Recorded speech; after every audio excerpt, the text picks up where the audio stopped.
नमस्कार।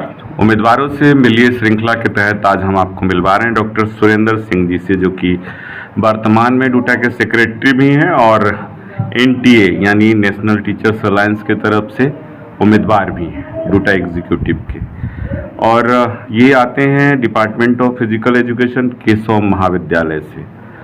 सर, आप पीछे भी डूटा में जो है सेक्रेटरी रहे हैं और डूटा एग्जीक्यूटिव का चुनाव जीत चुके हैं।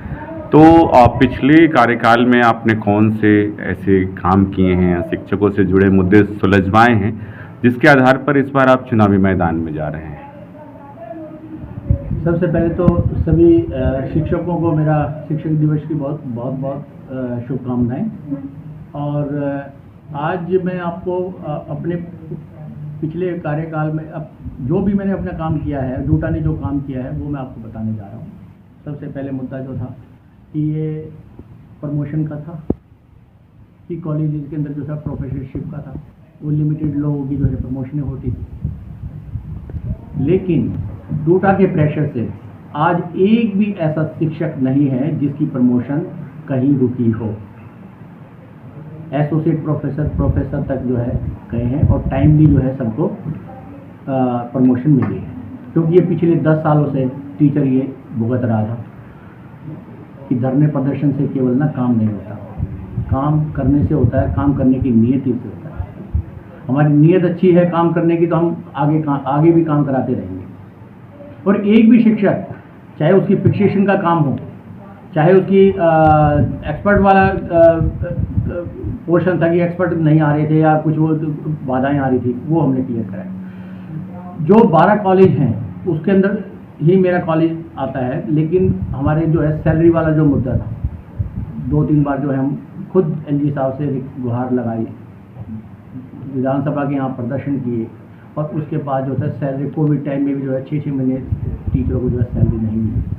आप अंदाज़ा लगा सकते हैं कोविड टाइम में जहाँ सबसे ज़्यादा नेसेसिटी थी वहाँ पे जो है टीचर ने ये चीज़, और 3 बार जो है एलजी साहब से रिक्वेस्ट करके स्पेशल ऑर्डर में जो है पास कराई, लेकिन फिर जहाँ की तहाँ है।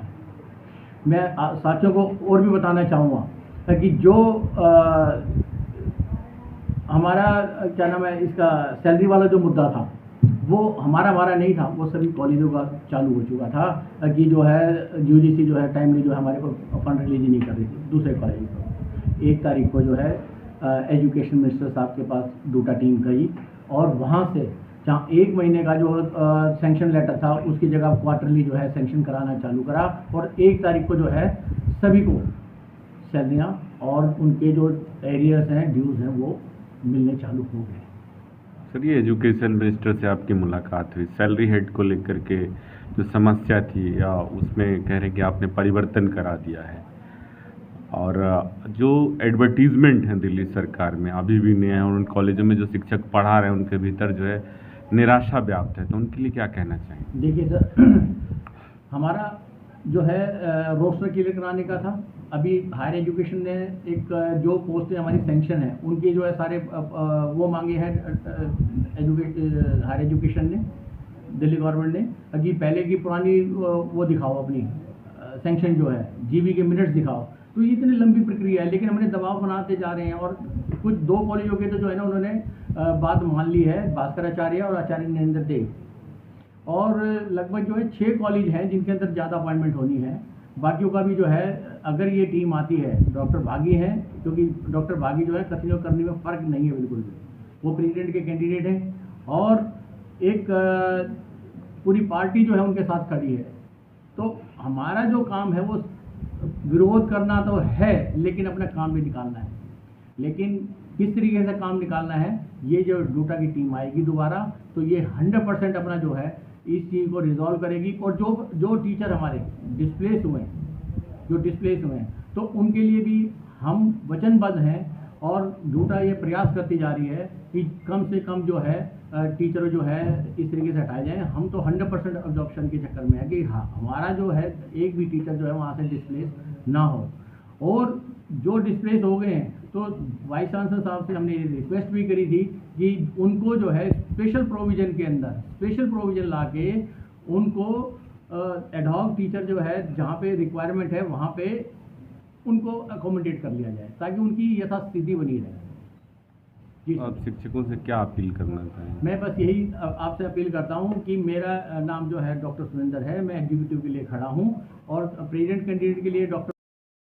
ये जो गति बनी है, दूसरी और बात बताना चाहूँगा, जो हमारे परमानेंट साथी हैं वो एसोसिएट प्रोफेसर पे जाकर रुक गए हैं, लेकिन हमने एजुकेशन मिनिस्टर साहब के पास ये बात भी रखी है कि जो एसोसिएट प्रोफेसर जो लगे हुए हैं तो उनका तो ऑलरेडी एंट्री हो चुका ना, तो उन्हें टाइम बाउंड प्रोफेसरशिप क्यों ना दी जाए? किसी 10 रिसर्च पेपर किसी का पैरामीटर नहीं हो सकते किसी को प्रोफेसर बनाने के लिए, तो ये उसमें रिलैक्सेशन दी जाए, वन टाइम रिलैक्सेशन दी जाए। सर, शिक्षक दिवस भी है तो क्या संदेश देंगे जो नवनियुक्त शिक्षक हैं या जो अभी इंतजार कर रहे हैं अपनी बारी का, उनके लिए?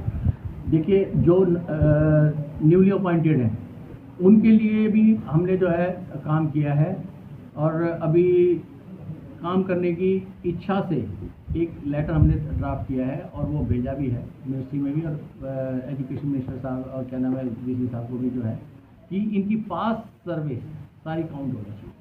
कि पास सर्विस जब काउंट होगी, क्योंकि वो इसके अंदर दो चीज़ आ रही हैं कि जब एसोसिएट प्रोफेसर के लिए डायरेक्ट रिक्रूटमेंट होती है तो उसके अंदर जो है एक्सपीरियंस काउंट हो रहा है और वो एडॉक एक्सपीरियंस काउंट हो रहा है, लेकिन प्रमोशन के अंदर काउंट नहीं कर रहे, यानी एक जगह काउंट कर रहे हैं एक जगह काउंट नहीं कर रहे, ये तो अन्याय है।